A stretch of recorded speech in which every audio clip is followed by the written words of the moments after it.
छायाकार बंधुओं को बहुत बहुत नमस्कार। और मैं आज हिसार आई हुई हूँ और अभी चौधरी साहब के साथ हमारे प्रोग्राम चल रहे हैं। तो हिसार के लोगों से हमें बहुत प्यार मिल रहा है क्योंकि हिसार मेरा अपना घर है, यहाँ के सभी लोग मेरे अपने हैं। तो सभी लोग बहुत अपना प्यार और आशीर्वाद दे रहे हैं। तो आने वाली 25 तारीख को मैं सभी से अपील करूँगी कि आने वाली 25 तारीख को अपना एक वोट हमारे भाई रणजीत सिंह जी को, बीजेपी के प्रत्याशी हैं जो यहाँ से, और उनको खबर के पुल के सामने वाला बटन दबाकर वोट दीजिए, जिससे कि वो जीत मोदी जी के विकसित भारत के सपने को साकार करवा सकें। कुछ समय नवीन जिंदल भी निकालेंगे मैम चुनाव प्रचार के लिए सर। नवीन जिंदल जी अपने कुरुक्षेत्र में लगे हुए हैं, उनकी जगह पर मैं यहाँ पर आई हुई हूँ। और मैं आप सबसे नवीन जिंदल के भी मतलब अपील करूँगी कि आप लोग वहाँ भी कुरुक्षेत्र में आप लोग की कोई भी रिश्तेदारी हो, कोई भाईचारा हो, कोई दोस्त कोई और रहते हो तो उनको आप सब वहाँ भी बोलिए, जिससे कि नवीन जिंदल भी वहाँ से जीते और यहाँ से चौधरी रणजीत सिंह जी जीते। तो जीत कर 2 MP बनकर और मोदी जी के हाथ मजबूत करें, मोदी जी के विकसित भारत के सपने को साकार करने में अपना सहयोग। आप हिसार विधानसभा के अभी तक 4 से 5 प्रोग्राम आज आपने किए, कैसा रिस्पांस मिल रहा है और हिसार विधानसभा से आप कितनी लीड चौधरी रणजीत सिंह को दिलवाएंगे? मैं तो एक ही बात कहूँगी कि हिसार मेरा अपना घर है, शुरू से हम लोग हिसार में रहे हैं और हिसार के लोगों ने हमें बहुत प्यार और आशीर्वाद दिया है। तो वही प्यार और आशीर्वाद मेरे भाई चौधरी रणजीत सिंह जी को भी देंगे। और आप आने वाली इसमें जब 4 तारीख को रिजल्ट आउट होगा तो आप देखिएगा कि हिसार से सबसे ज़्यादा वोट मिलेंगे। उन सब कार्यों की चर्चा करना, ये कार्यक्रम हमारा 11 और 12 मई में रहने वाला है। जो भारतीय जनता पार्टी का शीर्ष नेतृत्व है, जो हमारे सीनियर नेता हैं, उन सब के लिए जो कार्यक्रम है वो थोड़ा सा अलग है। मान लीजिए हमारे प्रत्याशी की मैं बात करूं या हमारे बीच आदरणीय सावित्री जिंदल जी विराजमान हैं, मैं उनकी बात करूं तो हम सब कार्यकर्ता, चाहे वो जिला अध्यक्ष, मैं अपने लिए कहूं, हमें एक दिन में 2 बूथ पर जाना है। 11 तारीख को भी हम 2 बूथों पर रहेंगे और ऐसे ही 12 तारीख में भी 2 बूथों पर जनसंपर्क का जो कार्यक्रम है वो हमारे माध्यम से रहने वाला है। और कल जो हमारी बैठक हुई, उस बैठक में माननीय मुख्यमंत्री नायब सैनी जी से लेकर जो हमारे इस कार्यक्रम को देख रहे हैं आदरणीय सुभाष बराला जी, भाई वेदपाल एडवोकेट जी, उन सब ने भी बताया कि वो कौन से बूथ पर रहने वाले हैं। इसी प्रकार से मैं मेरी बात करूं तो मैं अपने गांव केदड़ के 124, 125, 126 और 127 इन 4 बूथों पर मैं रहूंगी और चारों बूथों पर 11 और 12 मई में जनसंपर्क का जो कार्यक्रम है वो मेरे साथ, मेरी वहाँ की पूरी टीम, उसमें हमारे बूथ के अध्यक्ष, हमारे बूथ के पालक, हमारे BLA2 और वहाँ पर जो हमारी पन्ना प्रबंधक समिति है वो उस बूथ पर हमारे साथ पूरे बूथ पर एक बूथ पर तक जाकर पार्टी की नीति की बताएंगे और साथ साथ माननीय प्रधानमंत्री जी की जो नीति है उसके बारे में भी हम चर्चा करेंगे। हमारे लोकसभा चुनाव को लेकर हमारे चौधरी रणजीत सिंह जी जो हमारे कैंडिडेट हैं, उनके लिए हम सब कार्यकर्ता वोट की अपील करेंगे। नीचे तक का, जैसे मैंने कहा, अगर लोकसभा की मैं बात करूं लगभग 1757 हमारे बूथ हैं। हर बूथ पर बूथ का कार्यकर्ता जनसंपर्क का कार्यक्रम करेगा। और मैं आप सबसे भी अनुरोध करूंगी जो 11-12 का जो हमारा कार्यक्रम है उस कार्यक्रम को आप सब जितना हो सके उसे आप अपनी तरफ से कैप्चर करें, वहां जाकर कार्यकर्ताओं से बातचीत करें और हमारे जहां शीर्ष नेतृत्व जहां रहने वाला है वहां पहुंचकर उस स्थान की जितना हो सके आप एक बार लाइव अगर चलाएं तो उसमें हम सब कार्यकर्ताओं का भी कहीं ना कहीं उत्साहवर्धन होगा। तो ऐसा मैं आपसे अनुरोध करते हुए मुझे आपसे इतनी ही बात कहनी थी। आगे के लिए मैं आपसे अनुरोध करूंगी कि हमारे कैंडिडेट चौधरी रणजीत सिंह जी भी हमारे बीच हैं और आदरणीय सावित्री जिंदल जी भी हमारे बीच उपस्थित हैं। आप जो कुछ पूछना चाहें आप अपनी बात रख सकते हैं।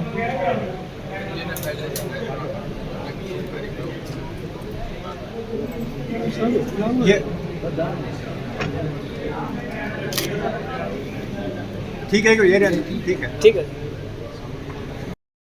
जैसे मैं रात तालू में धनाना में रात को 10 बजे मीटिंग करके आया, बड़े बड़े गांव में कहीं विरोध नहीं था। एक गांव में 4 आदमी थे, वो भेजे हुए आदमी होते हैं, प्लांटेड आदमी होते हैं, वो एक वीडियो बनाते हैं कि बस मुर्दाबाद और अपने झंडे दिखा के वो ये करके अपना 10,000 12,000 रुपये उन्हें पार्टी कांग्रेस देती है, वो लेके चले जाते हैं। उसके बाद गांव ने विरोध करा, गांव की मीटिंग हुई, मुझे बुलाया और भला के कहने का एक तरफा लोगों का सामाजिक बहिष्कार करते हैं, ये वो है नहीं कि विरोध नहीं, एक्ट वापस हो गया, आंदोलन खत्म है। पोलिंग बहुत कम हो रही है, इसको बढ़ाने के लिए क्या करोगे आप? पोलिंग बहुत कम हो रही है हमारे यहाँ, मैं आपसे बता रहा हूँ, हम जो ये मीटिंग कर रहे हैं ना 11-12 की, उनपे जो है उनपे तो कुछ सामान नहीं, उनपे तो ना पोलिंग लिस्ट है, ना दफ्तर है, ना कुछ सामान है, वो कुछ भी नहीं। हमारा तो बहुत एक्टिव तरीके से होगा। मैंने आपसे बताया 90% से भी पोल क्रॉस करेंगे। हम तो इतनी तैयारी करके बैठे हैं, हमारा तो बूथ लेवल पे सब तैयारी है। 10 मई को भव्य बिश्नोई भी एक साइकिल यात्रा निकाल रहे हैं आपके समर्थन के अंदर, तो इससे आदमपुर से आपको कितना समर्थन मिलने की उम्मीद है? देखिए, मुझे 9 के 9 हल्कों से जबरदस्त समर्थन मिला। आप मुझे बताओ कौन से हल्के से नहीं है? सब जगह से ये हो रहा है, हर जगह जितने कांग्रेस के लोग हैं जो कांग्रेस पार्टी में थे, जिनको भूटा ने बिल्कुल किनारे, भूटा एक ही बात पे लगा है, डेवलपमेंट हो, सर्विसेज का मामला था। पिछले 10 साल में भूटा ने केवल रोहतक के लिए किया, केवल रोहतक नौकरी लगे तो रोहतक, पैसा लगे तो रोहतक, कोई डेवलपमेंट हो तो रोहतक, बाईपास बने तो रोहतक, IMT बने तो रोहतक। उसका ये हुआ 2014 के चुनाव में रोहतक वर्ष ही ज़्यादा हो गया। मतलब हिसार, भिवानी, सिरसा, फतेहाबाद, जींद, कुरुक्षेत्र, करनाल सब इस बात पे खड़े हुए, तो बिना रोहतक को देखता ही नहीं। और हुडा इस बात से पॉलिटिकली खत्म हुए। हुडा अब भी लोगों को ये है कि हुडा रोहतक के लिए करेगा, वो क्षेत्रवाद की राजनीति करता है, उसका कहीं नहीं है। सारी जगह बीजेपी बहुत अच्छे मार्जिन से बढ़ी। बहुत धन्यवाद जी, थैंक यू। सबका बेटा अब तो इस करके वो हौसला छोड़ गया। अब कहते हैं 2 लड़ेंगे तो जरूर आगे, अब तो एक पे जोर कर लो, सारी ताकत वहाँ लगाओ ताकि कहीं जान बच जाए। ये कोई सर, जैसे पहले शुरुआत के दौर की बात करें, कुलदीप बिश्नोई, एक तरह से कैप्टन अभिमन्यु, ये सारे थे कि फील्ड में नहीं उतरे थे, अब एक तरह से फील्ड में उतर गए, तो चुनाव कितना आसान मानते हैं आप? देखिए, आज से ना साल जिधर अभी आपके सामने होके गए, जिनके बेटे का चुनाव और बाद चुनाव छोड़ के यहाँ चुनाव में है, तो आप ये समझो ना कितना सीरियस की चुनाव में हमारी मदद कर रहे हैं। पिछली बार वो मतलब इनएक्टिव थे, वो कहीं एक्टिव नहीं थे, और उसके बाद भी हम 145 बूथ में जीते और हिसाब से हमारी लीड 69,000 की थी। अब जब वो परिवार साथ आ गया तो आप ये समझिए कि शहर से हमारी लीड 1 लाख से होगी। अगर हमारा 90% पोल हो गया तो हम 1 लाख से भी ऊपर वोटों से जीतेंगे। नंबर 2, आपका एक प्रचार है ना उन लोगों का, आज भव्य बिश्नोई अपने हल्के में कल से लग रहे हैं और 15 तक उसका गांव का डे टू डे रात दिन प्रोग्राम है। कैप्टन अभिमन्यु 3 दिन करके, परसों में गया था, उनका भतीजा मेरे साथ सारे दिन था। 13 को नारनौल की रैली है, उसमें सब होंगे। हमारा प्रचार बड़ा तेजी से उठा, आज कहीं है ही नहीं। 3 दिन से उनका तो कोई रोड शो में भी सारा जीरो हो गया, उसका मामला तो है। उसका तो एक बार आया था जेपी, उसके बाद था। तो देखिए, लोग जो आप कैंडिडेट की बात कर रहे थे, पार्टी मैटर करती है कि भारतीय जनता पार्टी में सरकार, आप भी जानते हैं, मीडिया सब जानते हैं कि सरकार भारतीय जनता पार्टी की पार्टी है। नंबर 2, कैंडिडेट जो छवि देखी जाए, मैं ये तो नहीं कहता मैं युधिष्ठ हूँ, आज के ज़माने में युधिष्ठ तो है ही नहीं, पर ये है कि लोगों में हमारी इमेज ठीक है कि रणजीत सिंह गलत आदमी, मतलब मैं अच्छी छवि कहूँ ये बढ़िया नहीं, और लोगों में ये है कि आदमी ठीक है। और जेपी की जो छवि है ना, वो ग्रीन ब्रिगेड का जो सबसे बड़ा सरगना था वो था। यहाँ जो घटनाएं हुई शहर में, जब वो रहता रहा, वो लोग यहाँ वो काले कड़े से बने हुए पहने हुए ऐसे बाजार में घूमते, किसी को अच्छे नहीं लगते। आप भी जानते हो, मैं भी जानता हूँ। काला साहब, कई गांवों के अंदर जैसे विरोध हुआ, उन गांवों के अंदर गए, लोगों का कहना ये है कि विरोध होने से ग्राफ बढ़ा है, घटा नहीं है। इशू किस प्रकार? हाँ बिल्कुल लगी थी। भूपेंद्र सिंह हुड्डा, जयप्रकाश, दूसरी तरफ जो था उदयमान और दीपेंद्र हुड्डा। कहीं आपने सोनिया गांधी और राहुल गांधी को वो तो प्लान कर रहे हैं कि किसी तरीके से हमें पिछली बार जैसे जेजेपी को मौका मिल गया, अगर कहीं विधानसभा में हमारे 10-12 बन गया तो मेरे बेटे की चीफ बना दो, मैं भी कोई अलायंस में कोई मौका मिले तो शामिल हो जाऊँ। वो तो पहले से कांग्रेस से अपना रास्ता अलग करने का प्लान कर रहे हैं, इस इलेक्शन से बोल रहे हैं। और मैं आपसे बताऊं कि पिछली बार भी हुड्डा साहब कह रहे थे कांग्रेस का पूरी तरह से वो सहयोग है। देखिए, वो कांग्रेस का साथ देंगे नहीं देंगे, उनके साथ MLA कितने साथ देंगे ये देखना, जब प्रैक्टिकल होगा तब आपको भी इस बात की खबर है। हमारे बच्चे क्यों करवाओ उनके लिए। दुष्यंत चौटाला की ओर से 3 विधायकों को नोटिस जारी किए हैं। वो जोगीराम सियाग जैसे आपके प्रचार कर रहे हैं, तो कहते प्रोटोकॉल के अनुसार प्रचार नहीं कर सकते, उनके खिलाफ नोटिस भी जारी किया, अगर जरूरत पड़ी तो हाईकोर्ट में भी जाएगी। देखिए, ये चीज़ें हैं, प्रक्रिया MLA भी इन बात को जानते हैं, उन्हें भी पता है। कई बार लोगों का साइकोलॉजिकल ऐसी बातें बिठाने के लिए हुड्डा साहब को भी करना पड़ता है, उन्हें भी करा। फिर इन एक्सरसाइज ये वो चंदा मामा बड़ी कहानी है, चंदा मामा दूर के कुएं बगाए दूर के, इन कहानियों में कोई दम नहीं है। लीगल मैटर जो सारी बात है वो ये चुनाव है, चुनाव में सबको परेशानी होती है।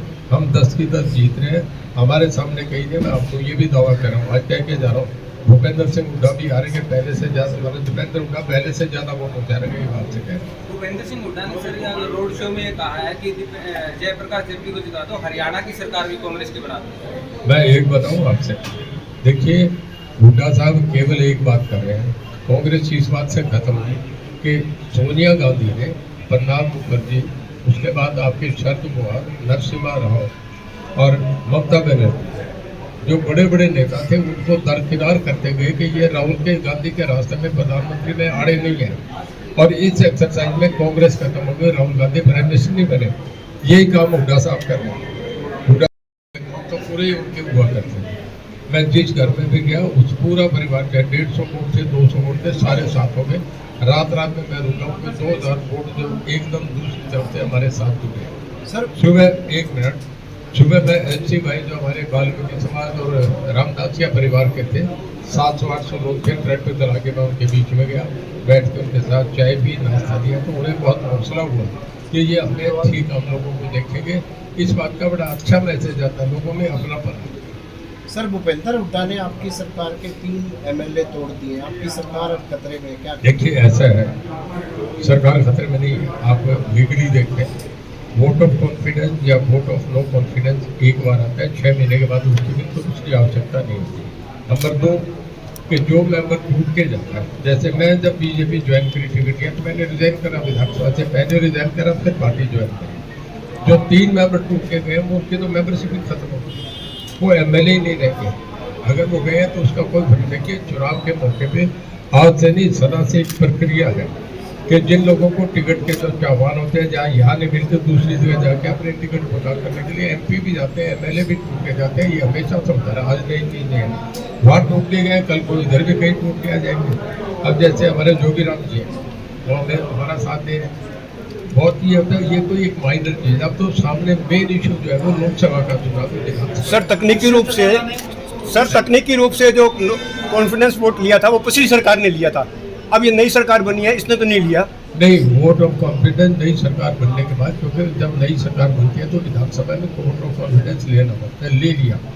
इसके लिए लीगल प्रोसीजर ये है कि एक बार लेने के बाद फिर 6 महीने बाद उसमें ना वोट ऑफ नो कॉन्फिडेंस आ सकता ना हो सकता।